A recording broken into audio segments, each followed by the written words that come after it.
범죄를 저지르지도 않은 사람을 구금할 수 있을까요? 2026년 3월 29일 로마에서는 가능했습니다. 경찰이 시위 전날 밤 무정부주의자 91명을 예방 구금했습니다. 이들은 아직 어떤 범죄도 저지르지 않았습니다. 시위조차 시작하지 않은 상태였죠. 경찰은 단지 폭력 가능성이 있다는 이유만으로 이들을 최대 12시간 구금했습니다. 범죄를 예방한 게 아니라 범죄 가능성을 근거로 사람을 구금한 겁니다. 2년 전만 해도 이탈리아에서는 상상할 수 없던 일이었습니다. 이탈리아에서 50년간의 점거운동은 불법이긴 했지만 묵인되던 영역이었습니다. 지방정부는 빈 건물을 점거한 극좌 활동가들을 굳이 단속하지 않았죠. 일부 지역에서는 아예 협상까지 했습니다. 문화 행사 지원금을 주면서 점거를 사실상 인정해버린 겁니다. 점거는 분명 불법이었지만 퇴거는 정치적으로 불가능했습니다. 그런데 2022년 10월 조르자 멜로니가 집권한 후 2년 만에 모든 게 바뀌었습니다. 밀라노 레옹카발로는 50년 점거 끝에 퇴거당했고 토리노 아스카타순나는 약 30년 점거 끝에 강제 퇴거되었죠. 여기서 끝이 아니었습니다. 예방 구금법이 통과되었고 91명이 시위 전날 구금되면서 시위는 아예 무산되었습니다. 멜로니는 도대체 어떻게 합법적으로 단 2년 만에 50년 극좌운동을 무너뜨린 걸까요?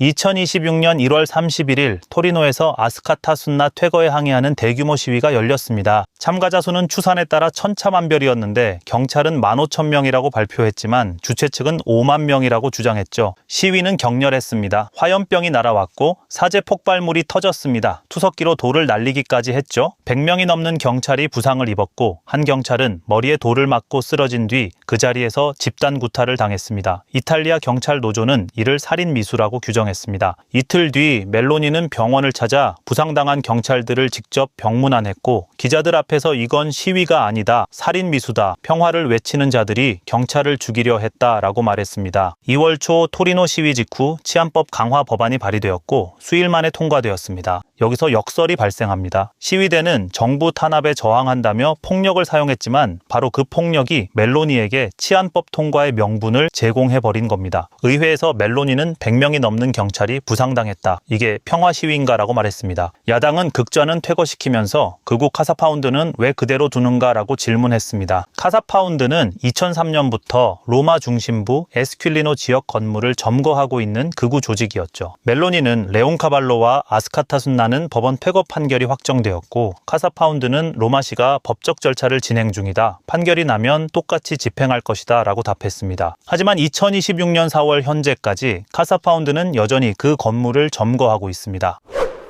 1970년대 중반 이탈리아는 나베 시대라고 불렸습니다. 1968년부터 1988년까지 20년간 정치적 폭력으로 428명이 목숨을 잃었고 부상자는 약 2,000명에 달했습니다. 극좌 테러 조직 적색여단은 정치인과 기업인을 암살했죠. 1978년에는 알도 모로 전 총리를 납치해 55일간 감금한 뒤 살해했습니다. 극우 테러 조직 신질서는 폭탄 테러를 반복했고 1980년 볼로냐 기차역 폭탄 테러로 85명이 사망했습니다. 학생과 청년들은 거리에서 폭력 시위를 벌였고 경찰과의 충돌은 일상이 되었습니다. 대학가는 화염병과 최루가스로 뒤덮였죠. 지방정부는 계산을 하기 시작했습니다. 이들을 거리에 계속 내버려두면 매일 폭력 사태가 벌어진다. 차라리 빈 건물 하나를 내주고 거기에 격리시키면 조용해지지 않을까 하는 생각이죠. 실제로 1970년대 이탈리아 주요 도시에는 빈 건물이 많았습니다. 산업 재편으로 공장들이 문을 닫았고 시정부 소유 건물들이 방치되어 있었죠. 1976년 이탈리아 공산당은 총선에서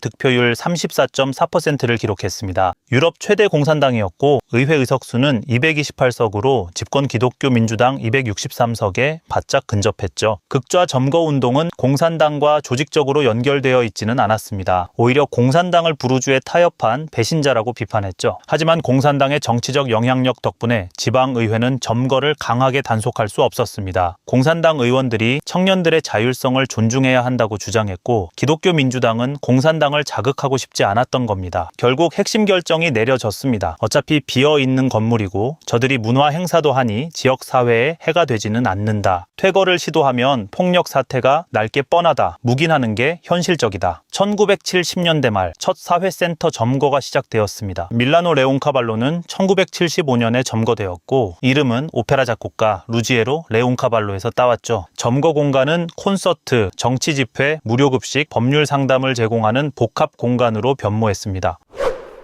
1989년 베를린 장벽이 무너졌고 1991년 이탈리아 공산당이 해체되었죠. 공산당은 좌파 민주당으로 이름을 바꾸고 사회민주주의 노선으로 전환했습니다. 극좌운동은 정당과의 연결고리를 완전히 잃었지만 역설적으로 점거운동은 오히려 확산되기 시작했습니다. 1990년대 초 이탈리아 사회센터 수는 약 120개까지 늘어났습니다. 밀라노에만 10개 이상, 로마에 15개 이상, 토리노에 8개 이상이 생겼죠. 왜 이렇게 확산된 걸까요? 1990년대 초 이탈리아는 심각한 경제 침체에 빠졌고 청년 실업률은 20%를 넘었습니다. 1992년에는 이탈리아 리라화가 유럽 환율 메커니즘에서 이탈하면서 30%나 평가절하되었죠. 청년들은 일자리도 없었고 집도 구할 수 없었습니다. 점거운동은 반자본주의 저항의 상징이 되었습니다. 사유재산 개념에 정면으로 도전했죠. 빈 건물을 방치하는 게 범죄다. 우리는 주거권을 실천하는 것뿐이다. 점거 공간은 청년들에게 무료 주거를 제공했고 펑크와 하드코어 콘서트를 열었고 반파시즘 집회를 조직했습니다. 지방정부는 계속해서 묵인했고 일부는 아예 협상까지 했습니다. 퇴거 대신 문화행사 지원금을 주겠다. 대신 폭력 시위는 자제해달라. 1990년대 중반 볼로냐시는 여러 사회센터와 공식 협정을 맺었습니다. 시는 전기와 수도를 공급했고 사회센터는 지역 문화 행사를 개최했죠. 이런 협상은 점거를 반합법화 상태로 만들었습니다. 불법이긴 한데 공식적으로 인정받는 애매한 지위가 된 겁니다. 2000년대 들어서 문제가 생기기 시작했습니다. 점거운동이 더 이상 청년운동이 아니게 된 겁니다. 1970년대와 1980년대 세대가 그대로 남아 있었죠. 1975년에 레온카발로를 점거했던 20대는 2000년대에 50대가 되었습니다. 새로운 세대는 점거보다는 인터넷 활동을 선호했고 2010년대가 되자 점거 공간은 낡은 활동가들의 거점으로 인식되기 시작했습니다. 하지만 수십 년간 점거해온 곳을 퇴거시키려면 엄청난 폭력 사태를 각오해야 했습니다. 2003년 밀라노시가 레온카발로 퇴거를 시도했을 때 수천 명이 거리로 나와 경찰과 충돌했고 결국 시는 퇴거를 철회했습니다. 지방정부는 다음 정부가 알아서 해결하겠지라는 생각에 계속 미뤘죠. 이렇게 점거운동은 구조적으로 고착되었습니다. 불법이긴 한데 퇴거도 못하는 애매한 상태로 50년이 흘러버린 겁니다.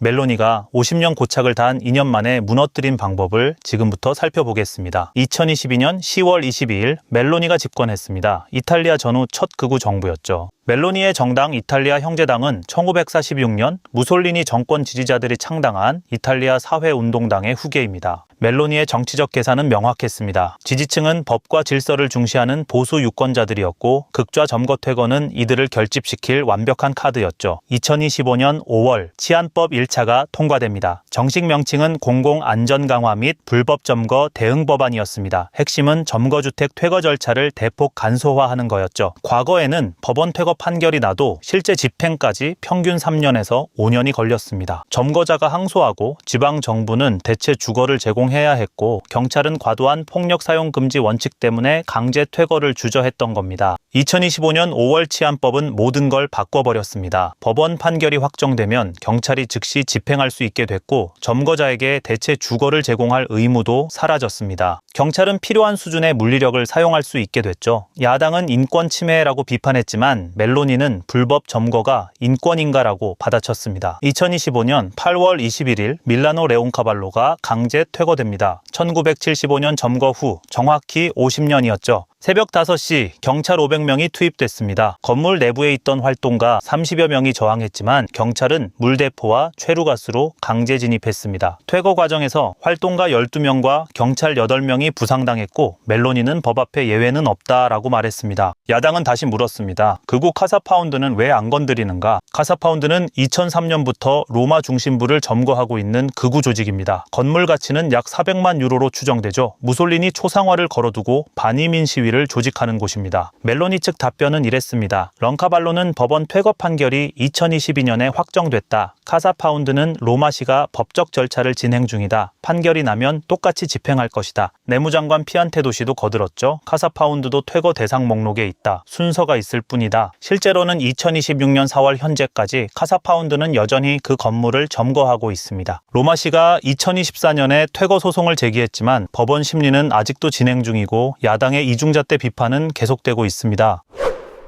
멜로니는 왜 이걸 끝까지 밀어붙이는 걸까요? 2026년 3월 멜로니는 사법개혁 국민투표에서 패배했습니다. 투표율 42%에 반대 58%였죠. 집권 3년 만에 처음으로 맞은 정치적 타격이었고 지지율도 2025년 12월 40% 중반에서 2026년 3월 40% 초반으로 떨어졌습니다. 극좌 단속은 지지층을 결집시킬 수 있는 카드였습니다. 법과 질서 이미지를 강화할 수 있었죠. 2026년 4월 여론조사를 보면 극좌 점거 퇴거 지지율이 63%였고 보수 유권자 사이에서는 82%까지 올라갔습니다. 사법개혁 패배로 흔들린 지지율을 회복하기에 극좌 단속은 효과적인 카드였던 겁니다. 하지만 카사파운드는 건드리지 못하고 있습니다. 왜일까요? 카사파운드는 극우 조직이고 멜로니 지지층 일부와 겹치기 때문입니다. 2022년 총선에서 이탈리아 형제당 득표율은 26%였지만 극우 정당인 동맹당 9%와 극우 성향 무소속 후보의 3%를 합치면 38%가 됩니다. 카사파운드 지지자 상당수가 이 안에 포함되어 있습니다. 멜로니가 카사파운드를 퇴거시키면 극우 지지층 일부가 이탈할 위험이 있기 때문에 멜로니는 법원 판결 순서라는 방어막 뒤에 숨어 있습니다. 하지만 실제로는 선택적 법 집행이죠. 로마시는 멜로니 정당이 장악하고 있어서 카사파운드 퇴거 소송을 신속히 진행할 수도 있지만 의도적으로 지연시키고 있는 겁니다. 극좌는 왜 폭력으로 대응하는 걸까요? 극좌에게는 딜레마가 있습니다. 평화 시위는 언론 주목을 받지 못합니다. 2025년 10월 로마에서 아스카타순나 지지 평화 시위가 열렸는데 참가자가 3,000명이었지만 주요 언론은 보도조차 하지 않았습니다. 반면 폭력 시위는 언론 주목을 받지만 그게 멜로니에게 명분을 제공해버립니다. 토리노 시위가 바로 그 예였습니다. 아스카타순나는 극좌 정체성의 상징이었습니다. 약 30년간 점거해온 공간이었고 이름은 바스크어로 자유를 의미하며 바스크 분리주의 운동과 연대한다는 뜻이었죠. 이들에게 퇴거는 단순히 공간을 잃는 게 아니라 운동의 종말을 의미했습니다. 그래서 극좌는 1970년대 방식을 2026년에도 그대로 반복했습니다. 화염병, 사제 폭발물, 투석기를 사용했죠. 하지만 1970년대에는 공산당이 정치적 우산 역할을 해줬습니다. 공산당 의원들이 경찰 과잉 진압을 비판했고 지방정부는 점거를 묵인했습니다. 2026년에는 다릅니다. 공산당이 없고 좌파 정당들조차 극좌 폭력을 비판합니다. 극좌는 완전히 고립된 상태입니다. 이탈리아 사회가 지불하는 비용도 만만치 않습니다. 토리노 시위로 103명의 경찰이 부상을 입었고 치료비와 재산 피해는 수십만 유로 규모로 추정됩니다. 상점 유리창 파손, 차량 방화, 공공시설 파괴가 발생했습니다. 2026년 2월에는 밀라노 동계 올림픽이 열렸습니다. 토리노는 밀라노에서 140km 떨어진 곳인데 올림픽 조직위는 안전한 이탈리아를 강조했지만 토리노 폭력 사태는 이탈리아 이미지에 분명히 타격을 줬습니다. 예방구금법으로 시민 자유도 축소되었습니다. 야당은 오늘은 극좌, 내일은 환경운동가, 모레는 노조도 예방구금될 것이다 라고 경고합니다. 실제로 2026년 3월 환경단체 마지막 세대가 로마에서 도로봉쇄 시위를 계획했을 때 경찰은 예방구금을 검토했지만 국제인권단체의 비판으로 철회했습니다. 카사파운드는 여전히 로마 중심부를 점거하고 있습니다. 선택적 법 집행에 대한 불신이 생긴 겁니다. 야당은 멜로니는 법치가 아니라 정치적 계산으로 법을 집행하고 있다라고 비판합니다.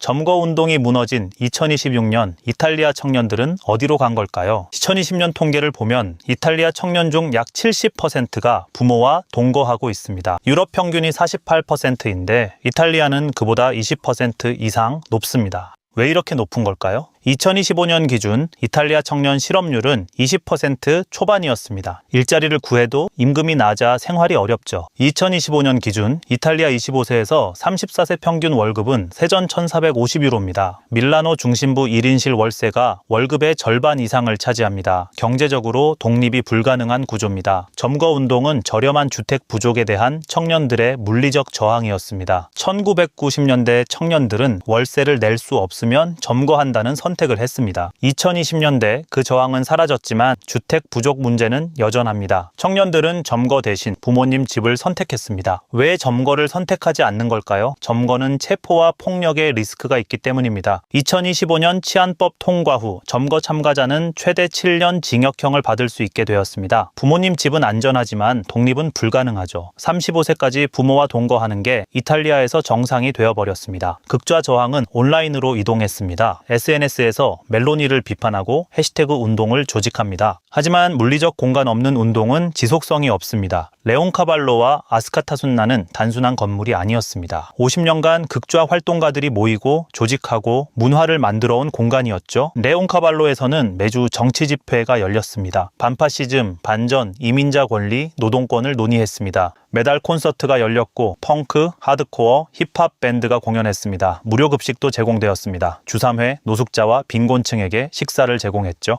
법률 상담도 있었습니다. 이민자와 세입자에게 무료 법률 지원을 했습니다. 그 공간이 사라지면 어떻게 될까요? 운동도 함께 사라집니다. 멜로니는 단순히 건물을 퇴거시킨 게 아니라 운동의 물리적 기반 자체를 제거해버린 겁니다. 2026년 4월 이탈리아 극좌 단체들은 온라인 조직화를 시도하고 있지만 효과는 미미합니다. 물리적 공간에서 얼굴을 맞대고 논의하던 방식을 온라인으로 대체할 수는 없는 겁니다. 2026년 2월 밀라노 동계 올림픽이 개막했습니다. 멜로니는 개막식에서 안전한 이탈리아를 전 세계에 과시했습니다. 올림픽 기간 동안 밀라노에 경찰 10,000명이 배치되었고 시위는 한 건도 발생하지 않았습니다. 토리노에서 140km 떨어진 밀라노입니다. 올림픽 경기장에는 환호가 있었지만 토리노의 비어있는 건물에는 정막만이 흘렀습니다. 50년 점거 운동은 단 2년 만에 무너졌습니다. 멜로니는 극좌를 제거했지만 극좌가 점거로 제기했던 질문인 청년들은 도대체 어디서 살아야 하나 그 질문만은 여전히 남아 있습니다. 오늘 이야기는 여기까지입니다. 감사합니다.